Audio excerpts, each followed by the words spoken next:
Les destroyers sont parmi les atouts les plus importants dans la guerre navale moderne, mais lesquels se distinguent vraiment par leur technologie et leur capacité.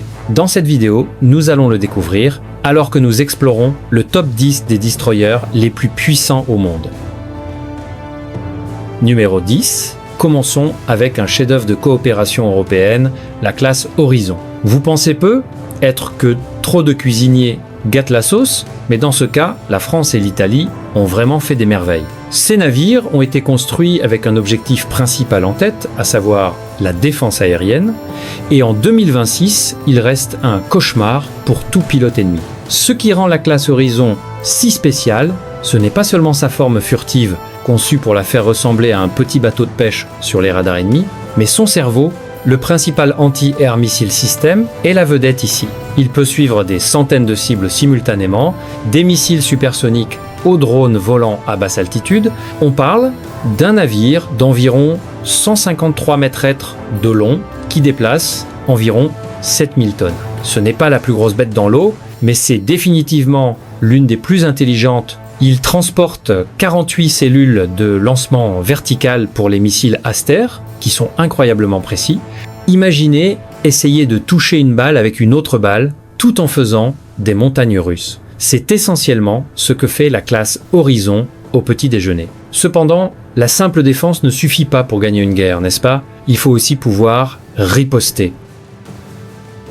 Numéro 9. En nous déplaçant à l'autre bout du monde, en Inde, nous trouvons la classe Kolkata. Vous vous souvenez quand j'ai dit que le navire précédent était intelligent? Eh bien celui-ci est tout simplement furieux. La classe Kolkata est la fierté de la marine indienne, et pour une très bonne raison, elle est équipée du système de missiles BrahMos. Si vous suivez la technologie militaire, vous savez que ce nom empêche les amiraux de dormir la nuit. Le BrahMos est un missile de croisière supersonique qui vole à près de 3 fois la vitesse du son. Pour mettre cela en perspective, c'est plus de 3700 km/h. La plupart des systèmes de défense ne peuvent même pas réagir assez rapidement pour l'arrêter. Le navire lui-même est un poids lourd, déplaçant environ 7500 tonnes. Il utilise un radar multifonction israélien qui agit comme ses yeux, repérant les menaces à des centaines de kilomètres. Mais voici le truc. Alors que de nombreux navires comptent sur leur propre protection, la classe Kolkata est conçue pour chasser. C'est un véritable aimant pour quiconque s'intéresse à la puissance brute, car elle combine cette force brutale de conception russe avec l'électronique occidentale moderne. C'est comme mettre un super ordinateur dans un char. Avant de passer au prochain poids lourd, si vous appréciez cette plongée profonde dans la puissance navale, allez-y et détruisez ce bouton j'aime tout, comme un missile BrahMos frappe sa cible. Cela aide vraiment la chaîne à se développer. Numéro 8. La Royal Navy appelle cela la classe type 45 Daring, et honnêtement, le nom convient parfaitement, car il faut être audacieux pour compter sur un navire si technologiquement avancé. La première chose que vous remarquez est cette énorme pointe rotative au sommet du mât principal. C'est le radar Samson. Il est largement considéré comme le meilleur radar de défense aérienne navale au monde. Il tourne rapidement et peut suivre une cible de la taille d'une balle de cricket, voyageant à des vitesses supersoniques à des kilomètres de distance. En 2026, le type 45 a subi des améliorations significatives pour résoudre certains de ses problèmes de moteur précoce, ce qui en fait un gardien fiable de la flotte. Ce navire est grand, déplaçant plus de 8000 tonnes, et il transporte le système de missiles Sea Viper. Les Britanniques ont conçu ce destroyer spécifiquement pour protéger les porte-avions. Si vous lanciez un essaim de drones et de missiles sur une flotte, le type 45 est le bouclier qui les arrête tous. Il est spécialisé, précis et incroyablement coûteux. Mais est-ce le navire le plus polyvalent de cette liste? Peut-être pas, car parfois vous avez besoin d'un navire qui peut faire un peu de tout, ce qui nous amène à nos amis de l'hémisphère sud. Numéro 7. L'Australie entre dans le chat avec la classe Hobart. Maintenant, ne vous laissez pas tromper par la réputation décontractée des Australiens, ces navires sont absolument mortels. La classe Hobart est un hybride intéressant. Elle utilise une conception de coque espagnole, mais est remplie de technologie américaine. C'est essentiellement le meilleur des deux mondes. Le cœur de cette bête est le système de combat Aegis. Si vous avez joué à n'importe quel jeu vidéo naval, vous savez que Aegis est la référence absolue pour la guerre navale. Il permet à l'Hobart de se coordonner avec d'autres navires et avions, créer créant un réseau massif de destruction. Ces destroyers mesurent environ 147 mètres de long et déplacent 7000 tonnes. Ils sont légèrement plus petits que le type 45 britannique, mais ils sont incroyablement polyvalents. Ils peuvent chasser les sous-marins, abattre des avions et couler d'autres navires avec des missiles Harpoon. La marine australienne avait besoin d'un navire qui pouvait patrouiller de vastes océans seul. Et l'Hobart est parfait pour cela. Il est efficace, robuste, et en 2026, il a été entièrement intégré avec les nouvelles technologies de drones.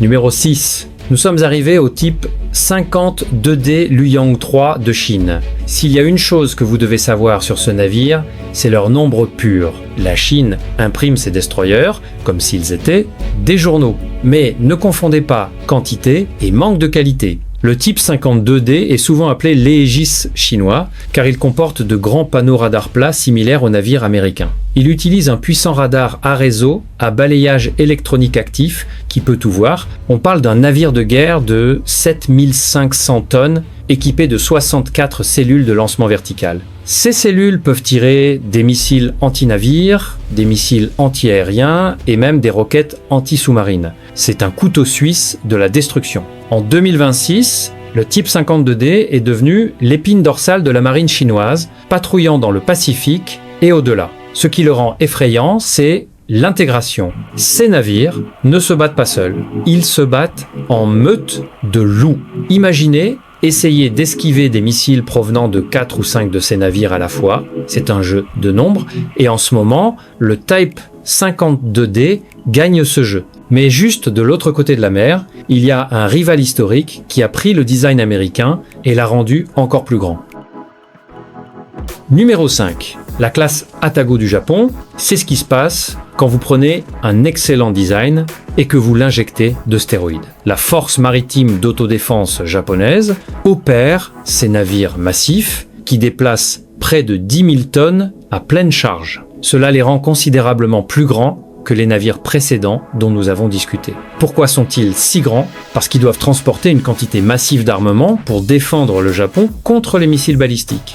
La classe Atago est équipée de 96 cellules de lancement vertical. C'est beaucoup de puissance de feu. Elle utilise une version de haute référence du système Aegis, lui permettant de suivre et d'intercepter des missiles dans l'espace. Oui, vous avez bien entendu, dans l'espace. Ces navires servent de bouclier flottant pour tout l'archipel japonais. Ils ont également un hangar massif pour hélicoptères, ce qui en fait d'excellents chasseurs de sous-marins. L'attention portée aux détails sur l'Atago est légendaire. Tout est automatisé et précis. C'est le professionnel silencieux du monde naval.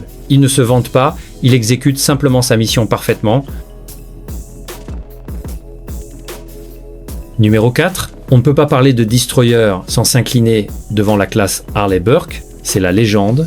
La marine des États-Unis a construit environ 70 de ces méchants garçons et en 2026, les nouvelles versions Flight 3 entrent en service, les rendant plus dangereuses que jamais. L'Harley Burke est la référence pour tous les autres navires de cette liste. Si vous vous demandez pourquoi elle est classée ici, c'est à cause du nouveau radar SPIS-X. Ce radar est 30 fois plus sensible que les versions antérieures. Il peut trouver des périscopes dans de hautes vagues et suivre des missiles furtifs avec facilité. Le navire transporte jusqu'à 96 missiles, y compris le missile de croisière Tomahawk, qui peut frapper des cibles terrestres à plus de 1600 km. Cela signifie qu'un Harley Burke peut se garer au large des côtes et dicter les conditions à un pays entier.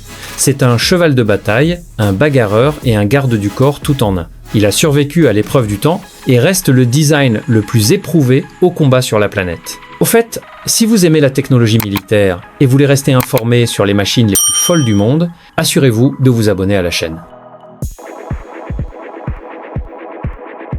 Numéro 3, la Corée du Sud a regardé l'Harley Burke et a dit « C'est mignon, mais nous en voulons plus ». Voici la classe Sejong le Grand. Ce navire est un monstre absolu. Alors que le destroyer américain a 96 cellules de missiles, le Sejong le Grand en a 128. Vous n'avez pas mal entendu, 128 cellules de lancement vertical. C'est la plus haute capacité de missiles de tous les destroyers au monde c'est comme un dépôt de munitions flottant. La Corée du Sud fait face à un voisin très imprévisible au nord, alors ils ont décidé que l'excès est en fait juste la bonne quantité de destruction. Déplaçant environ 11 000 tonnes à pleine charge, ce navire est énorme. Il transporte un mélange de missiles de fabrication américaine et de missiles de croisière coréens spécialisés, conçus pour frapper des bunkers. Si un Sejong, le grand décharge, tout son arsenal, il peut raser une cible stratégique en quelques minutes. C'est sans doute le combattant de surface le plus lourdement armé sur l'océan aujourd'hui. Il sacrifie un peu de furtivité et de portée pour une puissance de feu brute et pure.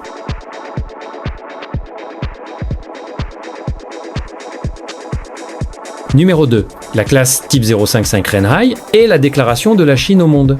L'OTAN la classifie comme un croiseur parce qu'elle est tout simplement si massive, déplaçant environ 13 000 tonnes. C'est le navire qui empêche le Pentagone de dormir la nuit. En 2026, le Type 055 est pleinement opérationnel et dirige des groupes aéronavals. Il a un design élégant et furtif qui minimise sa signature radar malgré sa taille d'immeuble. Il transporte 112 cellules de lancement vertical universelles qui sont plus grandes et plus profondes que les américaines. Cela permet au Type 055 de lancer le redoutable missile balistique anti-navire hypersonique Ichwing T1. Imaginez un missile qui vous arrive à Mach 10, il n'y a presque aucune défense contre cela. Ce navire dispose d'un système radar à double bande qui lui permet de suivre simultanément des avions furtifs et des satellites. Ce n'est pas seulement un navire, c'est un centre de commandement mobile qui peut contrôler tout le champ de bataille. La classe Renhai représente un changement dans la puissance navale, prouvant que la Chine peut construire une technologie de classe mondiale. Cependant, il y a un dernier navire qui pousse la technologie à la limite absolue, même s'il a eu un début difficile. Numéro 1. Enfin, nous avons la classe Zumwalt. Vous avez vu les photos ? Elle ressemble à un Star Destroyer d'un film de science-fiction. Pendant des années, les gens se sont moqués de ce navire parce que ses canons principaux n'avaient pas de munitions. Mais en 2026, le Zumwalt a le dernier mot. La marine américaine a rééquipé ses géants furtifs pour transporter le système Conventional Prompt Strike. C'est une façon élégante de dire missile hypersonique. Le Zumwalt est conçu pour être invisible. Sur le radar, ce colosse de 15 000 tonnes ressemble à un petit bateau de pêche grâce à sa conception de coque Tumble Home. Il est plus silencieux qu'un sous-marin et génère tellement d'électricité qu'il peut alimenter des armes laser qui sont maintenant testées à bord. C'était un échec en termes de budget et de planification dans le passé, mais maintenant il a évolué en un tireur d'élite hypersonique dédié. Il peut se faufiler dans les eaux ennemies sans être détecté et livrer une frappe qui ne peut être arrêtée. C'est le navire de guerre le plus technologiquement avancé jamais construit. Point final. Et voilà les amis, c'était les 10 meilleurs destroyers en 2026. Laquelle de ces machines vous a vraiment impressionné ? Faites-le nous savoir dans les commentaires ci-dessous. Et n'oubliez pas d'aimer et de vous abonner si vous voulez voir beaucoup plus de classements comme celui-ci.